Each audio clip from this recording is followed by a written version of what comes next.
Magandang gabi sa lahat. Ako nga pala si Nena, Tubong Samar. Ngayon ay 58 years old na. Ibabahagi ko lang ang kakilakilabot na pangyayari sa aming baryo. Sa isang liblib na baryo sa probinsya ng Samar, may isang pamilya na kilala sa kanilang kasipagan at kabutihan, ang pamilya Raimundo. Si Mang Jimmy at Aling Flor ay mag-asawang masisipag, may 3 anak, si Maria, 20 years old, si Romeo, 15 years old, at si Lani, 9 years old. Kahit salat sa yaman, puno ng pagmamahalan ang kanilang tahanan. Si Maria ay matalino at pangarap maging nurse, samantalang si Romeo ay mahilig sa pagsasaka tulad ng ama nila. Si Lani naman ay masayahing bata na laging may dalang manika. Ngunit sa kabila ng kanilang kasiyahan, may matagal nang lumulutang na kwento sa baryo, isang matandang alamat tungkol sa aswang na umano'y nagpapakita tuwing kabilugan ng buwan. Marami na raw nawala sa baryo, at lahat ay natagpuang wala ng laman loob ang katawan. Ngunit para sa pamilya Raimundo, isa lamang itong lumang alamat.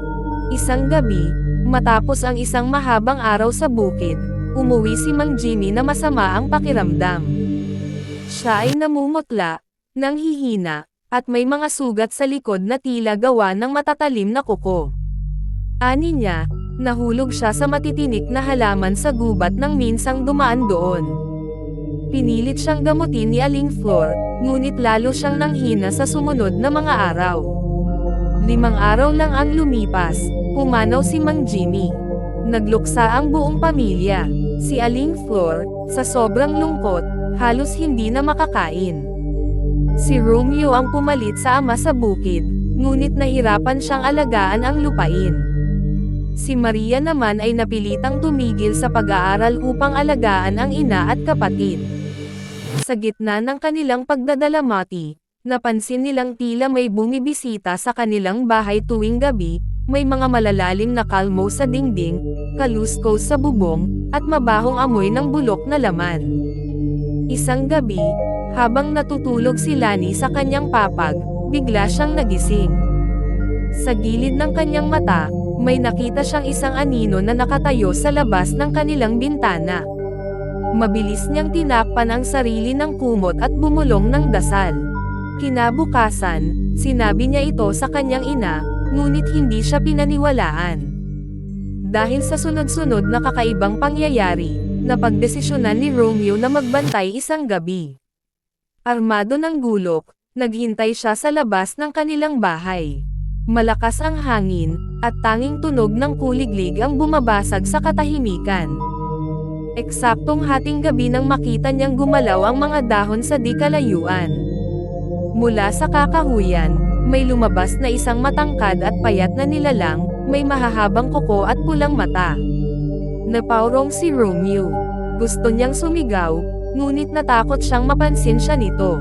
Dahan-dahan siyang umatras papasok ng bahay, ngunit sa kanyang paglingon, nakita niyang bumukas ang pinto ng kanilang tahanan at lumabas si Aling Flor.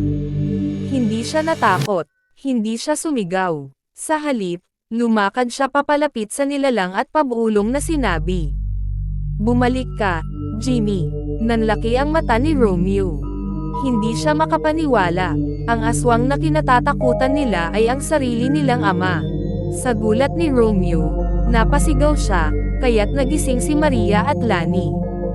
Nakita nilang nakatayo si Aling Flor sa harap ng isang nilalang na tila dating tao.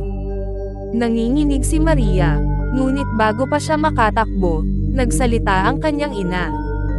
"Wala na si Jimmy. Hindi na siya ang dating ikaw." Biglang umungol ang nilalang at lumapit kay Aling Flor. Sa isang iglap, hinawakan nito ang kanyang leeg at itinaas siya sa hangin. Sa takot, mabilis na dinampot ni Romeo ang gulok at tinaga ang nilalang sa likod.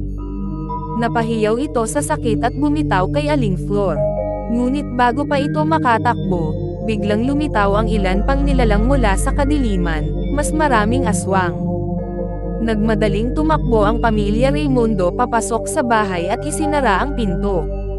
Naririnig nila ang pagkamot ng matatalim na kuko sa kahoy, ang mga alulong sa labas, at ang ingay ng mga nilalang na nag-aabang sa kanilang dugo.